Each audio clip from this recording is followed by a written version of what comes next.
Welcome to the All-Star Networking Podcast. It's the show where you hear from a new expert each week on how to build an all-star network, increase business sales, grow careers, find a job, or enrich your life. Let's get it started. From the Midtown Global Market in Minneapolis, here's your host, Kathy Paper.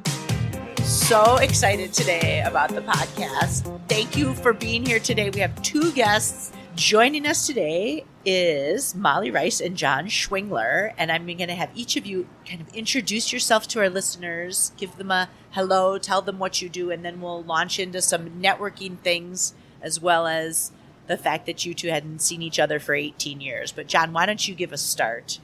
Test that mic out. Okay. Thanks, Kathy. Grateful to be here. Molly, great to see you again. I was lucky enough to be a party crasher at Molly's 40th birthday party.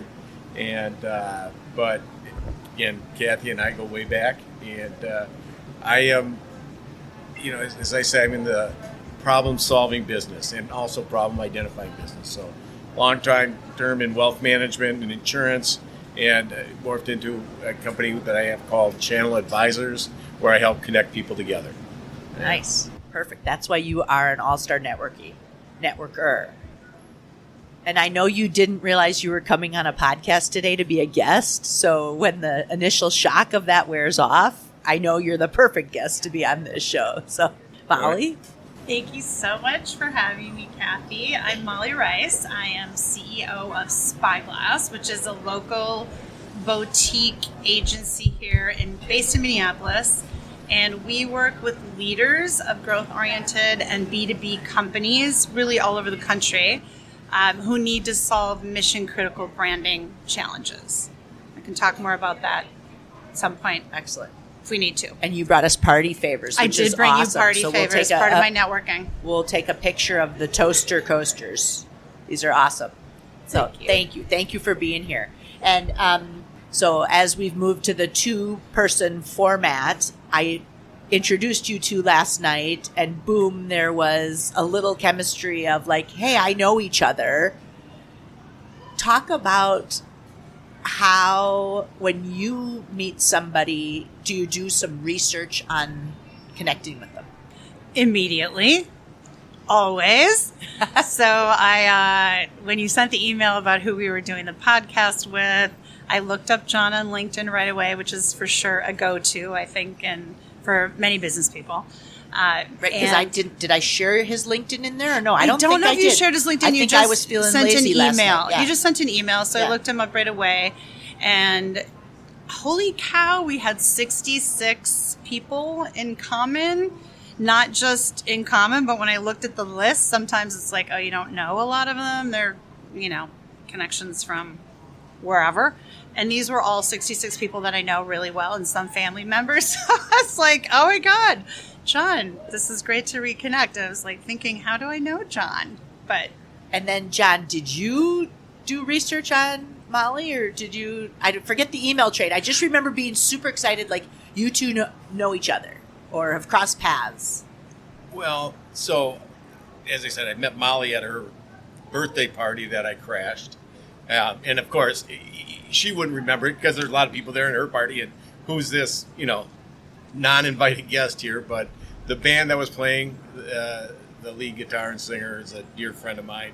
And he said, hey, we're going to be at the barn. Come up and see us. And so I did. And so I did not do any research on Molly at all because I've been doing research on Molly for the last number of years. And that is from the standpoint of one of my personal heroes is her father. And prior to the pandemic, and I would probably have lunch with her dad monthly, quarterly, or whatever, but him and Tom Crowley, and I would sit there and listen to these two tell stories.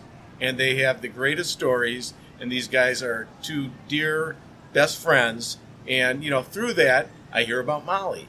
Through that, I hear about all, family. And I see her dad and I happen to share a birthday. We have the same birthday. And so every year we email each other happy birthday, or we run into each other. Did you have a good birthday? You had a good birthday. And so if I find somebody, if I'm meeting,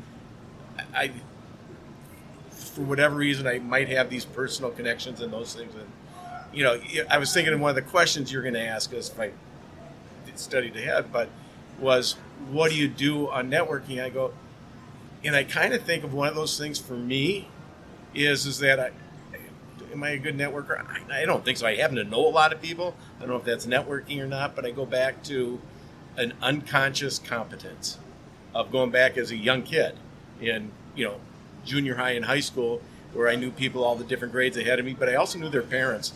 And I was always asking questions and finding out where the parents went to college. What do they do? How do they do it? And then I go to St. John's University. No one from my high school goes up there.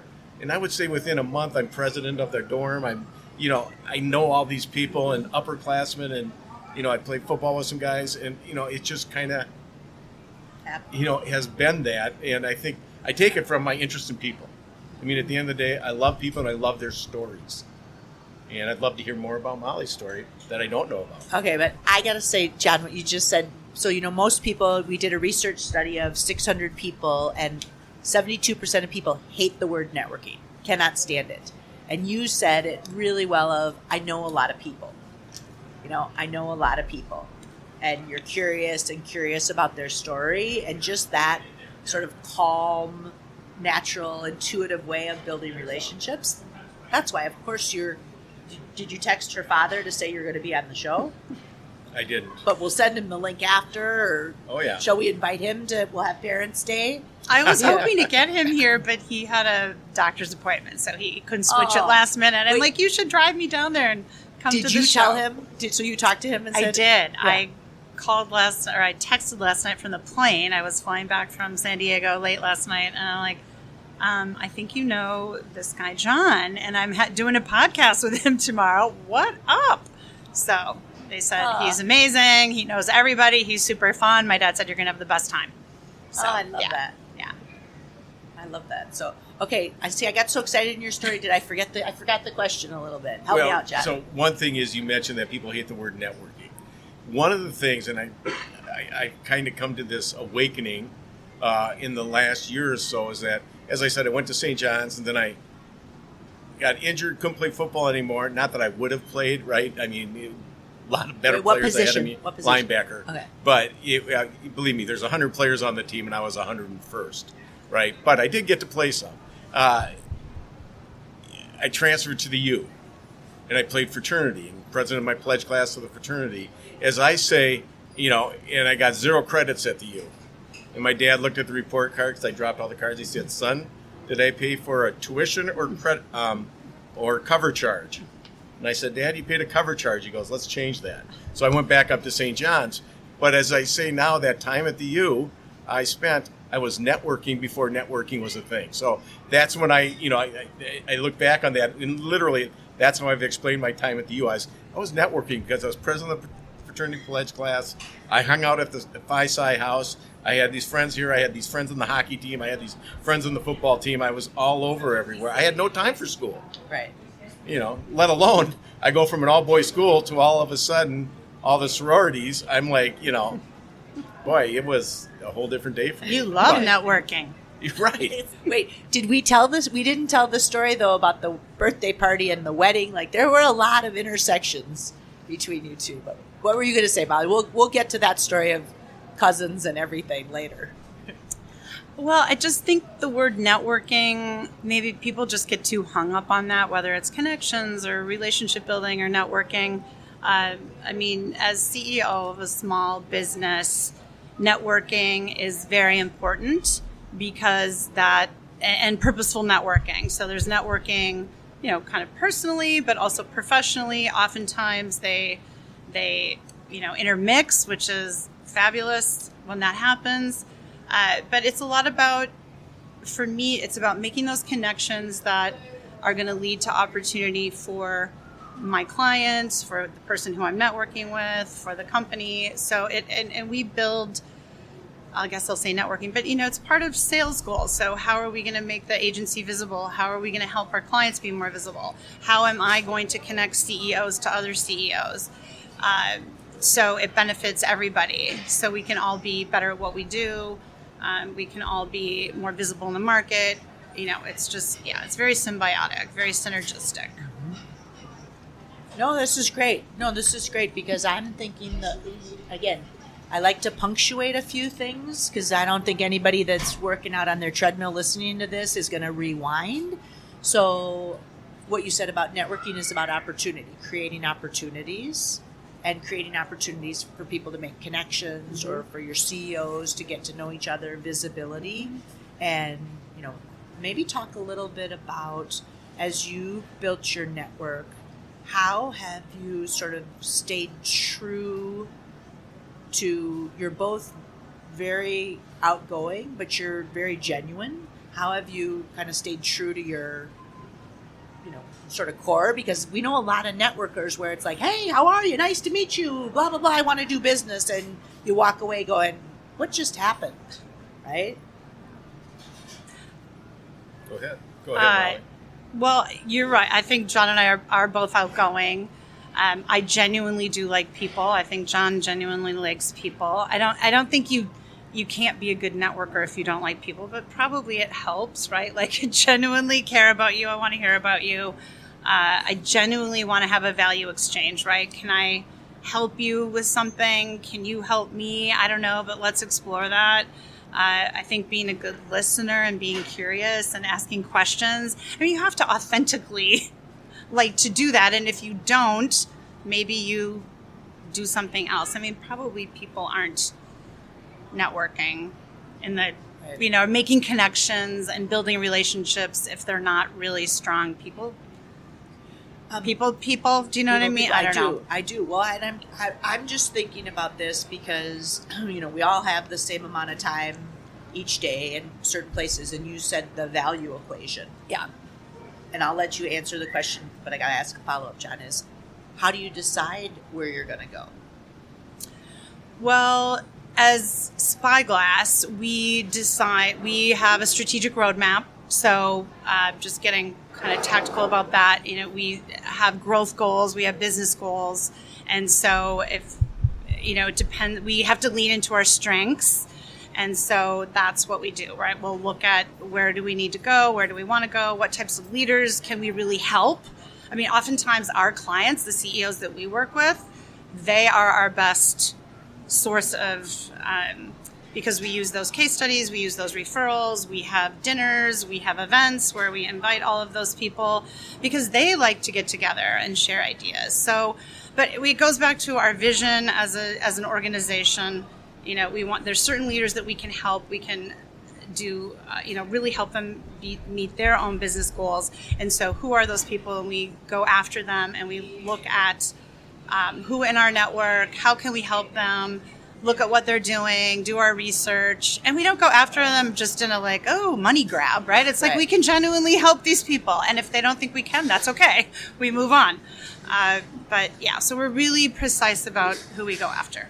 That's great. So strategic on it, and that's what that shows, because then why you're in the places you're at, because you're busy and very accomplished. It's like making that decision.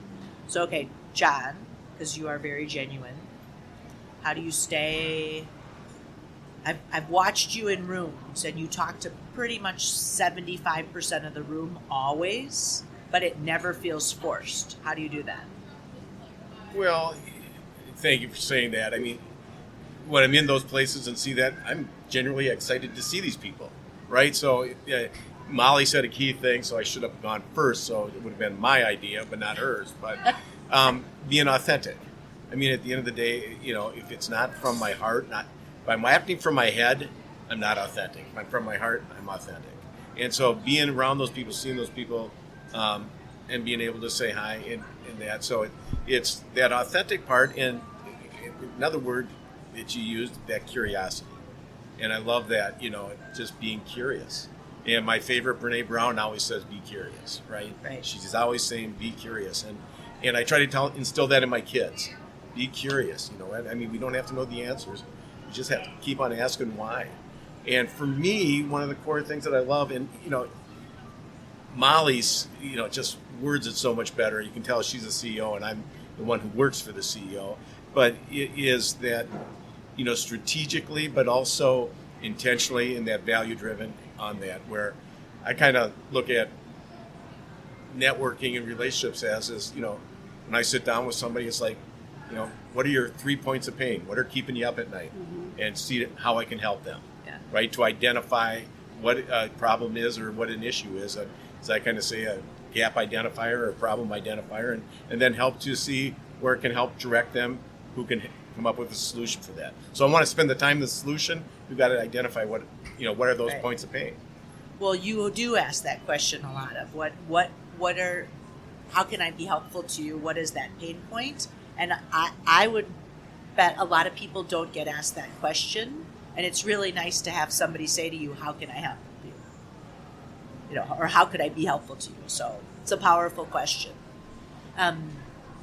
Anything else to add on? Well, I was just thinking as we're talking, I mean, John and I are both here, and you and Kathy, you're the same way. Like, we're outgoing, we like people, we love to network.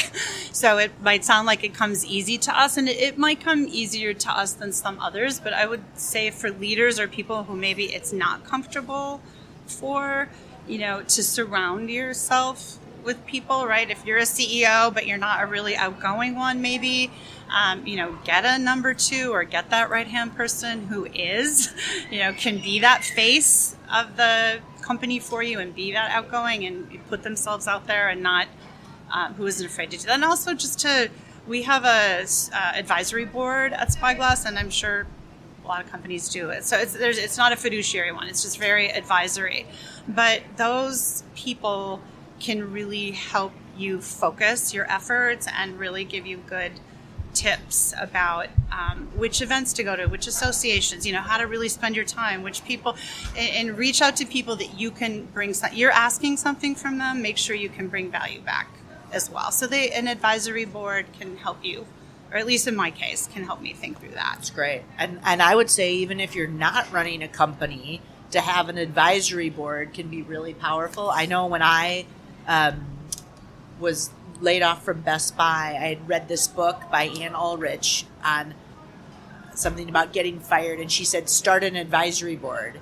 And I was like, I'm not calling anybody. I don't want anybody to know that I just got laid off. I mean, granted, there were a lot of other people that got laid off, but she said, use an advisory board at any points, and it can be a really powerful way to expand your connections and what you said about focus. So I think that's a excellent point. Or early in your career too, to do it. And a coach too, or a coach, I think could be a good move for some to do leaders and individuals. Yeah. Well, I think one of the key things about that, what to do is that so many people reach certain levels where you don't want to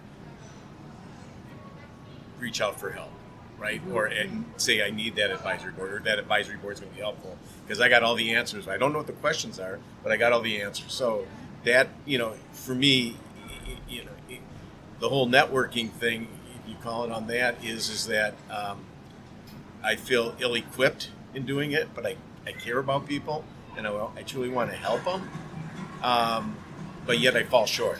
And, so at times it's like, I'm not good enough for this, or I'm not good enough for that. But at the end of the day, we're all trying to help somebody. And if it's a win-win, I don't look at win-win. I look at being of service, right? I mean, and that's at the end of the day, if I can go home at night and lay down in bed saying, who did you help today? Who did you serve? And, did you add value or not? And that's where I want to be. I think it's a great point. And I'd be curious, who did you add value to today? Do you employ any different strategies when you're online to help people? So do you build new relationships online? Like, let's take LinkedIn. We use LinkedIn as an organization, definitely. And we use it to highlight our clients mostly, and like who's doing what, or we love something that they're doing, or we think something that they're doing would be great, helpful for another type of organization. So we try to highlight that. Even though I say that our most recent post was about Spyglass and some of the awards we won, Good. But it was really highlighting our clients and the work they were doing. I don't use it as much as I should, but I do think it's a great tool. And yeah, we use it. I've really, at this stage in my career, I am much more,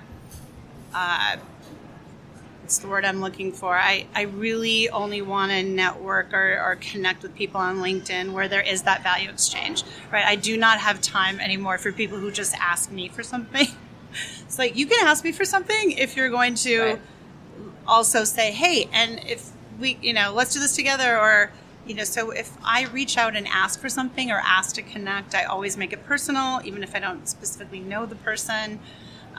Do my research, say, I have a thought, what do you think about this? Would love to connect. And then if we do connect, hey, how can I help you? Or is there somebody in my network or an idea that you've seen? So Nice.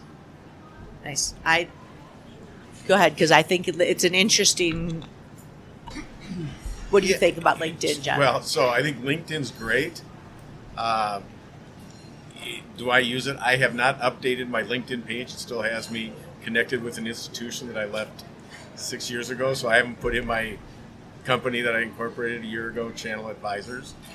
I'm not on the premium, right? So I just, and part of it is I did Ann Pryor's LinkedIn, how to use it and all that, and it overwhelmed me. I came away and going, I can't do that. I mean, I don't know how to do, how do you find these things to do that? And you talked about finding other people to surround around you to do that. I need to find somebody to.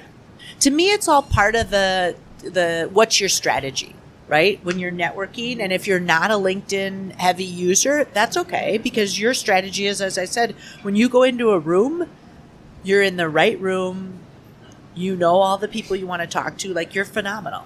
Nobody's better than you at doing that stuff. So, and it's a great way to connect other people. So if somebody does reach out to me and say, hey, would you connect me to so-and-so? It's like, absolutely. It's an easy way instead of via email, right? You can just do all of that right there. And there's that legitimacy, I think, the platform.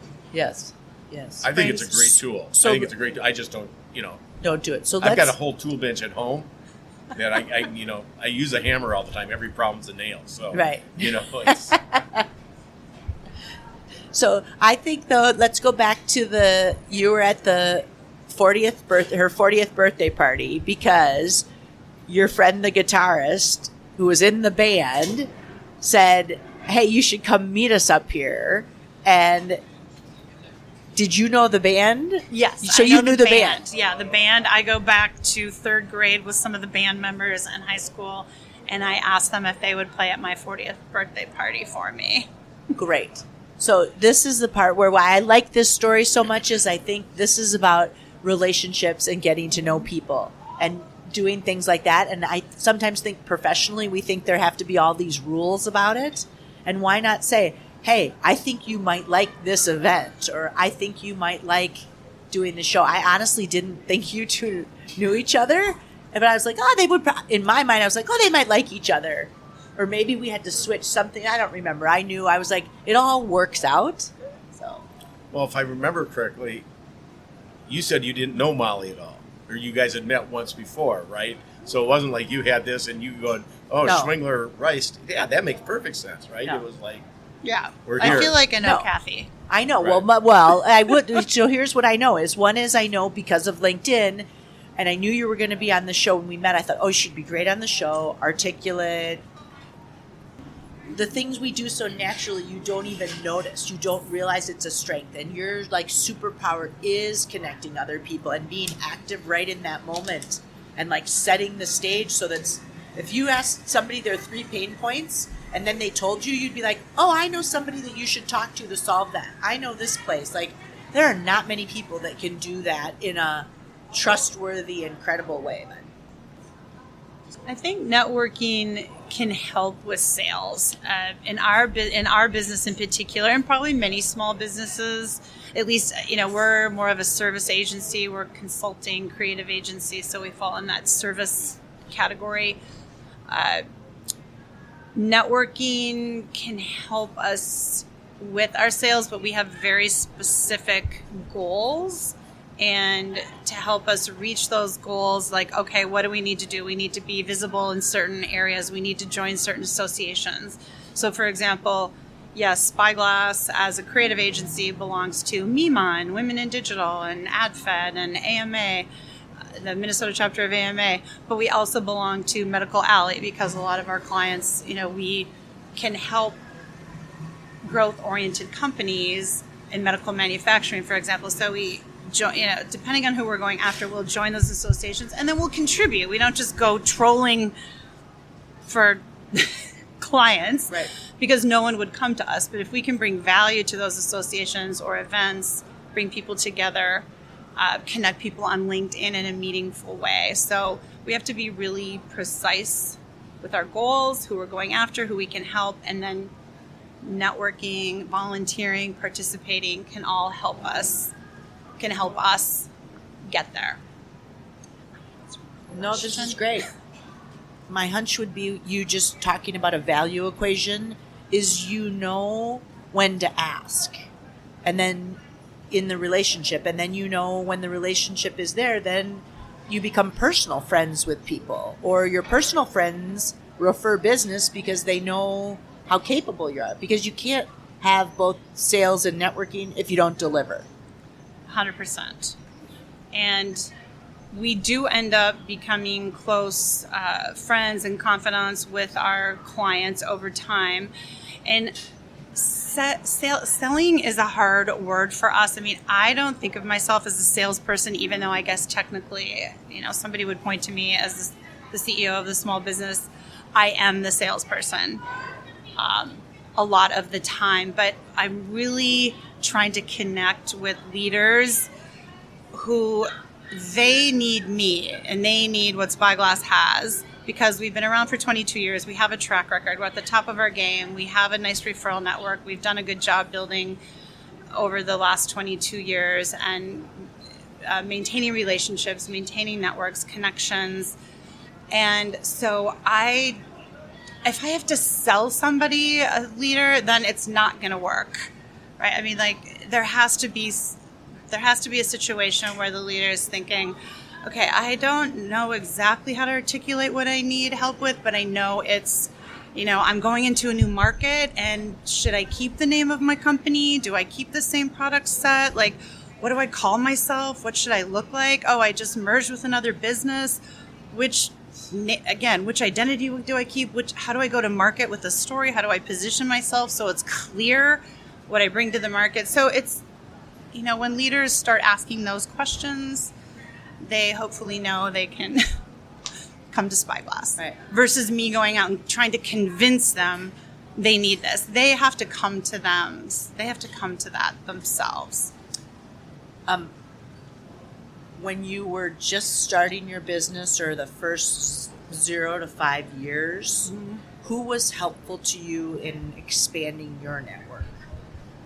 Because you have a great reputation and very clear strategically how you sell and build relationships. But for anybody that's just getting that traction, we all know when you're learning something new, there's those moments where you're like, am I awkward? Am I doing this right? And John, same to you, of who's been helpful to you in your network? I've been very grateful that in my network I have some great relationships where we've helped each other throughout the years. And, I started off out of college selling life insurance, and you're 22 selling life insurance. No one wants to talk to you. No one, you're calling on fellow 22-year-olds or 24-year-olds or 25-year-olds, and you're trying to get up to that older market who has a need for it, really. Right. And you're doing that. So I spent a lot of time, and I loved it, Molly said it, trying to sell something to somebody who's not sure if they need it, right, or want it. They might need it, they don't want it. They don't want to pay for it, they don't know how to, so on that. So, I've evolved over the years, but fortunately, when I was young, I had a number of people who believed in me and trusted me, and it helped grow my business, and were there for me. And then as I morphed into at the end working in a number of bigger institutions in town, I had the opportunity to work closely with other parts of the different institutions, and I spent time going, how can I help you grow your business? What can I do? Who do you need to meet, and help make introductions for them to help them in turn. I try to go by this attraction, not promotion. And, as you were talking, what you just identified it. You just described it, right, about attraction on that. And it is really, at the end of the day, I think people can feel if they're being sold and versus they feel that people really care and how we're going to help you. What can we do? And, that genuineness, that authenticity that comes through. And I think at the end of the day, people want to deal with real people. And, we've had enough of the other stuff. And believe me, I'm not faulting any of that, but it's like at the same time is, at the end of the day, I've got a family, you've got a family, the person we're trying to solve problems for have families, and we're all trying to, make a living as best we can and believe we're adding value and helping others. And I love the phrase attraction, not promotion. Like, to me, when I go on LinkedIn, I try to find that balance because I'm always like, I feel really loud right now. Like, I just taught people how to juggle again on my Instagram, and I'm like, what am I doing? And then I'm like, that's attraction. Down box, up box, down box. How's your skills going? Yeah, I haven't tried it. Okay, we'll do it. I've got juggling balls, though. All right, good. Yeah. What was the final thoughts we were going on? Well, I co-founded Spyglass. I think I was 35-ish. Yikes. That was 22 years ago. So, yeah, it must have been around 35. So it had some success in business. My business partners did as well. And we did what everybody does. You go to your family, you go to your friends. I mean, we got our story straight, right? It's like, what are we doing as Spyglass? Who can we help? What do we have to offer? And just went out and told that and got as many meetings as we could. My dad actually set us up with John Lilly. He was up on the top floor of the IDS Center at the time where, CEOs go to retire or whatever they do. And my dad had an office up there, and John Lilly, who was the former CEO of Pillsbury, and then he had brokered the sale of Pillsbury to General Mills. He is private equity, and so a really interesting thing happened where we got to pitch John on what we were doing and how we could help growth-oriented businesses. Well, John's fund invests in growth-oriented companies or startups. So he actually ended up connecting us with many of our clients early on, right? And that was a source, right? Like, we didn't ever think of that source of revenue. And he would just recommend us to his companies that he thought we could help. Not all of them, but the ones where he knew, Spyglass, they can really help you position yourself and help you with your go-to-market story. Great, you should talk to them. So that was a networking where we, just, right? You meet, and I still do. I meet with people. I mean, I'm older now, so I'm more, again, I'm very particular about who I want to meet with and who I want to spend my time with. But when you're younger and you're starting out, you meet with everybody. Right. You take every single call. So I have a question. Where's the name Spyglass come from? Good question. Well, we knew we didn't want to have our name on the door just because that's what every agency does and every accounting firm and every ad agency and every law firm. So we wanted to stand for something, and we thought we really help leaders take a broad view of their business and then focus in, take a sharp focus, like, okay, broad view, but where can we really zero in? So Spyglass helps you take a broad view and then sharp focus. So I love that. That's where it came from. I love that. Nice. I mean, that's a great story in itself. I mean, that just connects right away to what you're doing on that. Right, to get it. Yeah. Makes Brilliant. sense. Yeah. I don't have any notes. Yeah. But one of the things, though, that I loved what Molly was talking about is that, and I'm not as disciplined, because I'll take any call, meet with anybody at any time. I'm in a different place, right? But also at the same time is I walk into somebody, I never know where it's going to, I come in there with an open mind, never know where it's going to lead. And I kind of have what I call a Z chart, right? So we sit here, is there a reason to get back together? And what is the timeline to do that? And I just kind of follow this Z chart. So I try not to be involved in, for me, it's all about the process. When I get caught up in the outcomes is when I get out over my ski tips, right? If I just stay in the process of what that's at, and it just, morphs itself and creates what it is. And I never know when I'm sitting down with somebody where it's going to lead to. That's what I love about it. If, say anything about networking for John Schwingler, It is where it's going to lead. What story am I going to hear? What am I going to hear about the name Spyglass? How did that happen, right? I mean, Paper, you and I sitting there talking that night. I mean, hour and a half later, we're leaving Mission, and I've got a file this thick now sitting in my office of Kathy Paper, and bring that out. And I never know where it's going to go. So if I stay out of the outcome business and stay in the process business and keep open-minded, and where I can be of service, how can I serve, not be served? You know what? It's a home run. That might not provide anything in my pocketbook today, but at some point in time, I truly believe in this universe that what goes around comes around. Yep. All right. Thank you very much, Molly Rice from Spyglass. Check her out. You'll have the link in the header or footer or whatever it's called. And John Schwingler from Channel Advisors. Thank you, everyone. Have a good one. Thank you for listening to the All-Star Networking Podcast with Kathy Paper. To learn more about strategic networking and making impactful connections, visit rockpaperstar.com. Please join us in supporting the Midtown Global Market as a vital community resource that supports small business, cultural diversity, and free or low-cost programming. Reach us at friendsofglobalmarket.org.